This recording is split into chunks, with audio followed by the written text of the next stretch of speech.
my crafty friends. Welcome to this month's edition of Iron Crafter Challenge. In this challenge, I will pick a different item that is in my stash that I don't normally use all that often, and then challenge you or whoever wants to play along and myself to create a layout or some sort of project using that item. And the really fun part is because I announced the item on the first of the month or around the first of the month, if you choose to include those items or that item in your layouts throughout the month. So maybe you get to use a whole bunch, and maybe you actually get to use a significant amount of whatever it is that's in your stash. Unfortunately, that's not the case this month, even though the item is something that I do really like and really love, which is fabric. And in this case, I have a bunch of these pieces of fabric, which I'm not really sure if they are, I don't think it's cotton. It feels sort of like a polyester. I'm thinking it might be sari from Indian clothing, but I'm not sure. I purchased an item from Five Below. It's like a rug, and in the rug, it's these pieces of fabric like this, and they are twisted and then they're stitched together and like this, kind of like this. And so there's like a white stitch of thread running up and over it to hold it together. And so someone posted, one of my quilting friends posted, hey, you can get a whole lot of fabric for $5 if you buy this this rug from Five Below. They also have ones that are made out of denim. Well, they used to. This was a few years ago. And if you're just willing to sit, in front of the TV and like cut apart those pieces of fabric. So I did that, and then I ended up color sorting it. And so now I have multiple buckets full of different pieces of fabric that are sorted by color. And I have this red one pulled out because I really wanted to include it in my layout this month. So the layout that I created was kind of an accident. The background came together because I was reloading my tape runner, my ATG, and it was a pain, I will tell you. I did it wrong so many times. Hi, Mr. Whiskers. And so he's my project inspector, by the way. So I loaded my ATG gun and I was testing it out. And the way I tested it out was to grab a few scraps of paper from my counterfeit kit challenge kit and just kind of stick them together. So I stuck them together in these different layers. And then it was exactly a 6x8 page, totally by accident, because these pages were not the right, I didn't measure, I didn't do anything until the end. Turned out they were 6x8, but I wanted to not have the background look weird, the back of it look weird, which kind of does now, but at the time I was like, I didn't really want it to be all these overlapping pieces of paper, so I just trimmed it a little bit and stuck it onto some of this aqua, which I totally love, or turquoise, whatever you want to call it. So then, when I decided that I wanted to do this layout using fabric, I thought it would be fun, and my favorite way to adhere fabric to a layout is to stitch it down. So I use my sewing machine, and it's funny because I use the same thread on all these stitches, but these look more red and these look more pink because it's on top of red, which is really kind of funny.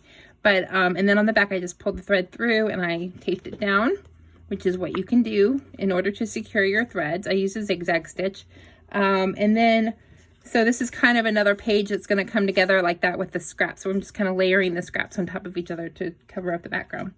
And then I took this photo of my nieces who are playing because it has so much red. They're jumping around in the bounce house. It's a fun photo. And I thought it would just look so cute on top of that piece of red fabric right there. So what I'm going to do to adhere this photo, I actually popped it up on some foam tape because when you lay the photo just on top of the fabric, it doesn't exactly lay flat. So it does cause a little bit of a bump back there. So in order to get it to lay flat, you kind of need to add something back there for dimension. So I added the foam tape. So I did back it on another piece of paper. I love this paper with the confetti, even though it would normally mean party. And yes, this was my niece's birthday party where they got the big bouncy castle. I mean, oh my gosh, it was a pink and purple castle. It was so cool. She had an Elsa party, frozen party.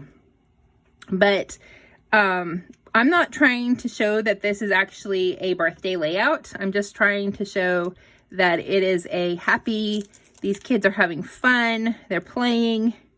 And I thought, okay, I like having that one piece of fabric there, but I think it needs something else. So I added another one down at the bottom. And I'm going to put this title there.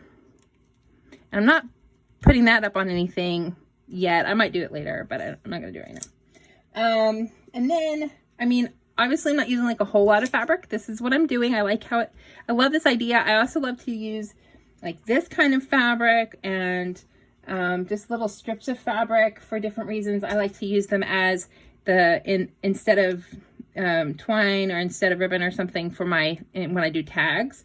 I like to include fabric to just kind of like the same way, where it just creates a little bit of extra texture and something that you can feel and touch and have fun when you're looking at an album page. So I did that a lot in my mini album for Halloween. And the fun part is, I think I'm actually going to put this in an album for my nieces. I'm going to make them a book that's just for them. And it's going to have lots of photos of them so that they can learn to read and learn to love their times that they had that day when they were playing and all the different days that they play and things like that. So I'm going to take some of these stickers and add them up here because I want to use up these stickers. And I think that would be fun. And then, let's see.